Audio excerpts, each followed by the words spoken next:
I was 19 when I learned that silence can hurt more than words. Our marriage was arranged quietly, like a decision signed on paper before two hearts were ever consulted. My parents said he was a good man, calm, responsible, raised with values. I believed them.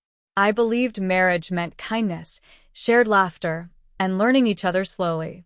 His name was Adam. On our wedding day, he smiled for everyone else, but when our eyes met, his smile faded into something careful, guarded. I told myself it was nervousness. After all, we were strangers tied together by fate. That night, the room was filled with soft lights and flowers, but my heart felt empty. Adam stood by the window for a long time, not looking at me, not speaking. When he finally turned, his voice was low and unsure. "There are things my family believes," he said. "Things they never should have." I didn't understand them fully that night.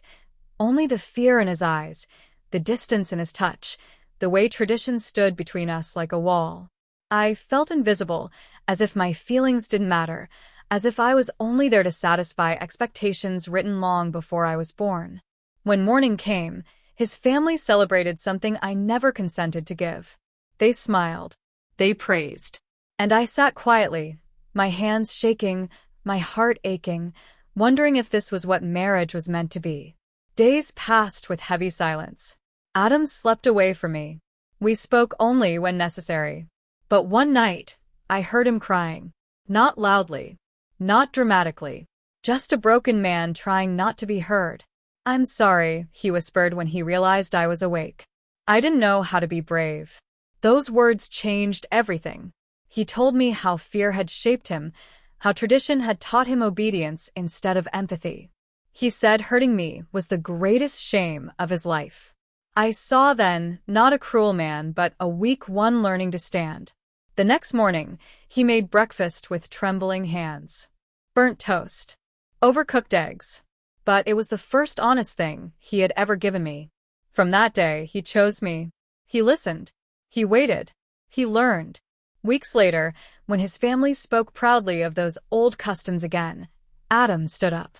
His voice didn't shake this time. "This ends with us," he said. "She is my wife, not your proof." The room fell silent. That night, he gave me a simple ring, not gold, not expensive. Inside it were engraved the words, "You are enough." Love didn't arrive all at once. It came slowly, through shared meals, long conversations, quiet walks, and hands held without fear. Trust returned gently, like light after a storm. I don't remember our beginning with pain anymore.